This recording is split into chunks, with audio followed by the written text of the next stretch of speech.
Hello दोस्तों, आप सभी का the logical Indian YouTube channel में बहुत बहुत स्वागत है। मैं हूं एडवोकेट पंकज कुमार त्रिपाठी, लखनऊ से। दोस्तों, इन दिनों मैं मायावती जी पर बहुत सारे वीडियो बना रहा हूं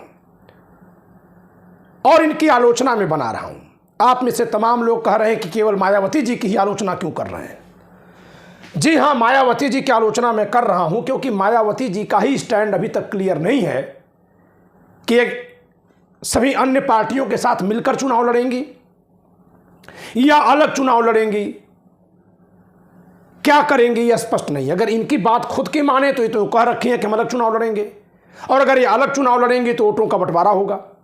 अब आप में से तमाम लोग कहते हैं कि इंडिया गठबंधन के नेता इनको पीएम का दावेदार घोषित करें। आपकी ये मांग बहुत ही नाजायज है। क्यों नाजायज है? कोई नेता जो सोया हुआ है, जो दूसरों के पक्ष में समाज के लिए कुछ बोल ही न रहा हो, उसको जो सक्रिय नेता हैं, जो दौड़ रहे हैं, जो भारत भर में परिक्रमा कर रहे हैं, तेजस्वी यादव जो बिहार में यात्रा निकाल रहे हैं, नीतीश कुमार जो पूरे भारत भर में घूमे हैं, ऐसे सारे नेता उसको अपना नेता घोषित कर देंगे। क्या बात आप करते हैं? ये तो यही इच्छा है कि आपका नेता बस बड़ा मान लिया जाए। ये गलत बात है। आपका नेता बड़ा तब होगा, आपका मतलब हम जिसको चाहते हैं किसी नेता को, हमारा नेता बड़ा तब होगा जब वो काम करता दिखेगा। सोए हुए नेता को कोई नेता कैसे मान लेगा? तो मैं इन पर वीडियो क्यों बना रहा हूं? मैं वीडियो इसलिए बना रहा हूं ताकि ये जगें। दरअसल हम जो वीडियो बनाते हैं और उस पर जो आप लोग कमेंट लिखते हैं, पार्टी की ओर से उस पर नजर रखी जाती है।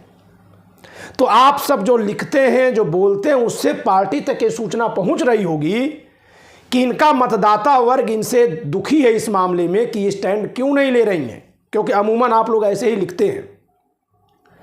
यह बहुत अच्छा प्रयास है भाई, जगाना पड़ेगा ना। तो इस तरह से जब आवाज इनके तक जाएगी तो इनका फैसला किधर आएगा? सबके साथ मिलकर चुनाव लड़ने वाला आएगा, संविधान बचाने वाली मुहिम का आएगा। इसलिए आलोचना की जा रही है। और अगर ये सबके साथ मिलकर चुनाव नहीं लड़ती, ये अलग चुनाव लड़ती हैं, अलग में भी अगर ऐसे लड़ती हैं कि इंडिया गठबंधन हारे, तो फिर मैं इनको नेता नहीं मानता। जिसको मानना है मानता रहे, क्योंकि हमारे लिए संविधान ज़्यादा महत्वपूर्ण है। और रामपुर में जो गोलीकांड हुआ, हाथरस में जिस तरह से बेटी को उठा के जला दिया गया, उसकी लाश को, कानून में ये मना ही है। कोई भी लाश जिसका वारिस कोई हो, जिसको पहचानने वाला कोई हो, उसको पुलिस नहीं जला सकती। पुलिस केवल लावारिस लाश जला सकती है। लेकिन ये दो घटना हुई हैं। एक हाथरस में जो गैंग रेप पीड़िता की मौत हो गई थी, उसको भी माँ बाप मांगते रह गए, पुलिस ने जला दिया। वो अपराध था जो सरकार करवा रही है। तो जिस सरकार से संविधान को खतरा है, हमें तो उस सरकार से दिक्कत है। रामपुर में गोलीकांड के बाद जिस बच्चे को गोली लगी, शहीद हुआ, उस बच्चे की लाश भी पुलिस ने जला दिया, जबकि उसके घर के लोग वहीं खड़े हैं। पुलिस ऐसी लाश नहीं जला सकती जिस लाश को कोई जानने पहचानने वाला, उसका अपना कोई हो। केवल लावारिस लाश का ही अंतिम संस्कार पुलिस कर सकती है कानून के मुताबिक। उत्तर प्रदेश पुलिस रेगुलेशन में लिखा हुआ है साफ साफ। अगर किसी लाश का कोई दावेदार है तो इतना बस कर सकते हैं कि जांच करें कि जो दावा कर रहा है कि ये मृतक उससे संबंधित है, उस संबंध में है कि नहीं है। जैसे कोई कहे मेरा बेटा है, मेरा भाई है, बस इतना जांच करेंगे कि इसका सच में बेटा भाई है कि झूठ बोल रहा है, फिर उसको लाश सौंपी जाएगी। लेकिन दोनों ही मामलों में पुलिस ने क्या किया? इस तरह संविधान का उल्लंघन हुआ, क्योंकि संविधान के प्रभाव से ही वो कानून बने हैं, दूसरे कानून। अगर मायावती जी इस पर चुप हैं तो मैं क्या करूं इनको? आप बता दीजिए। अगर इतने बड़े घटनाकांड के बाद भी ये चुप हैं, सरकार के खिलाफ नहीं बोल रही हैं क्योंकि सरकार में बीजेपी है, तो अब आप बताइए कि गांधी जी को गाली देने वाली नेता हैं ये? हाँ, गांधी जी को, जो चले गए हैं, जो अपना बचाव करने नहीं आ सकते। और आज के नेता मुख्यमंत्री से सवाल नहीं कर पा रही हैं ये। अगर की हो तो हमको वीडियो बाइट भेज दीजिए, हम इनको प्रणाम करने को तैयार हैं। क्योंकि मेरा प्रयास केवल इनको जगाने का है। मैंने इनके तारीफ में भी बहुत से वीडियो बनाए, अब इनकी आलोचना में वीडियो बनेंगी। और अभी क्या, जैसे जैसे चुनाव नजदीक आएगा, अगर इन्होंने जनता के पक्ष में एक्शन नहीं लिया तो एक से एक नेता हीरो से जीरो बनते हैं। बीपी सिंह हीरो थे, जीरो बन गए थे। बहुत से नेता हीरो से जीरो बने हैं देश में। समाज अगर आपको आंखों की पलकों पर बैठाया है ना, तो इसलिए नहीं बैठाया है कि आप किसी खून खानदान में पैदा हो गए, इसलिए बैठाया है क्योंकि वो आपसे अपने को सुरक्षित महसूस कर रहा था। वो समझ रहा था कि हमारे लिए पहले लड़ेंगे। आज जबकि दलित समाज पर अत्याचार सर्वाधिक बढ़ गया है, अगर कोई नेता सबसे कम बोल रहा है, नहीं बोल रहा है, तो उस नेता का नाम हमको बताने की जरूरत नहीं है। क्यों, नेता कौन है? और चाहे जो भी आप मानिए, दलित समाज का सर्वाधिक वोट उसी नेता को जाता है। तो वोट तो वो नेता पाता है, लेकिन मुसीबत में कभी वो बोल नहीं रहा है। मुसीबत में कौन जा रहा है? चंद्रशेखर रावण जा रहे हैं। कौन जा रहे हैं? राहुल गांधी जा रहे हैं, प्रियंका गांधी जा रही हैं। आम आदमी पार्टी के संजय सिंह जेल में नहीं थे तो वो जाया करते थे हर जगह पर।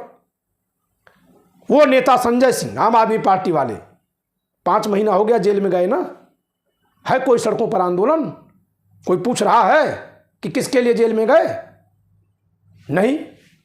समाज इतना अपने जाति जाति जाति में बंट गया, इसका लाभ जाति वाला वो नेता लेता है जिसके जाति पर अत्याचार होता है। वो जानता है कि चाहे कितने भी लोग दौड़ लगा लें, वोट तो सब हमको देंगे, तो वो जाएगा नहीं, क्योंकि वोट आप उसको देंगे। अब दूसरे जाके भी क्या करेंगे? उसको वोट मिलेगा नहीं। मैं इसलिए जगा रहा हूं ताकि लोगों को लगे कि ये सबकी नेता हैं।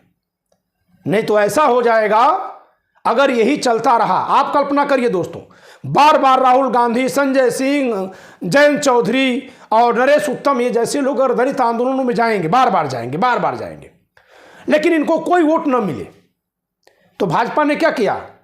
मुस्लिम समाज को के खिलाफ राजनीति की, मुस्लिम समाज का वोट नहीं लिया। अब वो मुस्लिम बस्ती में जाते ही नहीं, छोड़ दिया एकदम से। और तब दूसरे लोग भी जाना बंद कर दिए, क्योंकि भाई हम जाएं न जाएं वोट हम ही को देंगे, और वो कहते हैं हम इनका वोट लेंगे ही नहीं। तो किसी को फ्री में वोट मिल रहा है, किसी को तो मिलता नहीं, वो गया नहीं। तो समाज क्या हो गया? असंरक्षित हो गया, असुरक्षित हो गया। वैसे ही अगर इन नेताओं के दिमाग में कहीं ये आ जाए कि भाई इस जाति वर्ग के लोग तो हमको वोट ही नहीं देंगे, हम इनके यहाँ क्यों जाएं, तो वो नेता तो जाएगा नहीं जिसको जाति वर्ग वोट देता है, क्योंकि उसको पता है कि जाए न जाए उसको वोट मिल जाएगा। और दूसरा ये कह दे कि हम तो जाएंगे तभी हमको वोट नहीं देंगे, क्या फ़ायदा, हमको गद्दार ही कहेंगे, हमको कहेंगे ये ग्रीन ग्रास में ग्रीन स्नेक है। तो फिर समाज को संरक्षण, समाज का के लिए देखभाल, समाज के लिए संविधान की बात, समाज के लिए कानून की बात कौन करेगा? इसलिए मेरा मानना है कि जब कोई नेता चुप हो मुद्दों पर, तो उसकी आलोचना होनी चाहिए, चाहे वो कोई भी नेता हो। अगर वो चुप हो तो उसकी आलोचना होनी चाहिए। मात्र इस नाते हम आलोचना न करें कि वो हमारा नेता है, तो ये तो एक तरह की बेईमानी हुई। ये तो बेईमानी हुई कि आपने अपने नेता की आलोचना करना बंद कर दिया, और जो दूसरा नेता है उसकी आप आलोचना रोज करते हैं।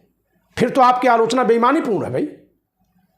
किसी ने लिखा कि बीजेपी के नेता का विश्लेषण करिए। बीजेपी को तो मैं सरेआम आलोचना करता हूं, जितनी आलोचना बीजेपी की करता हूं ना, उतना किसी दूसरे नेता की नहीं करता।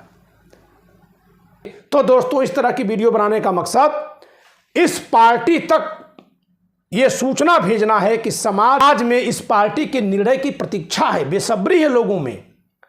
आप जल्दी से फैसला करो और संविधान बचाने वाली मुहिम के साथ जुड़कर चुनाव लड़ो। दोस्तों, संविधान का ज्ञान फैलाने के इस मुहिम में जो मैं संविधान की रोशनी के लिए ये दिया जला रहा हूं, इसमें तेल और बाती की ज़रूरत है। ऐसे में आप अपनी ओर से कोई भी आर्थिक मदद अगर करना चाहते हैं इस कार्यक्रम को, हमारे चैनल को अगर आप आर्थिक सहायता करना चाहते हैं, तो आप इस दिए गए बार कोड को स्कैन करके इस पर भेज सकते हैं, या फिर दिए गए नंबर पर आप पेटीएम कर सकते हैं। आपकी सहायता हमें इस कार्यक्रम को करने में हौसला देगी, संविधान की रोशनी फैलाने में बहुत काम आएगी। इस वीडियो में इतना ही।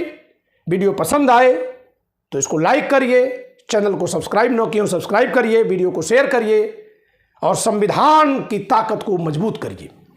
जय संविधान।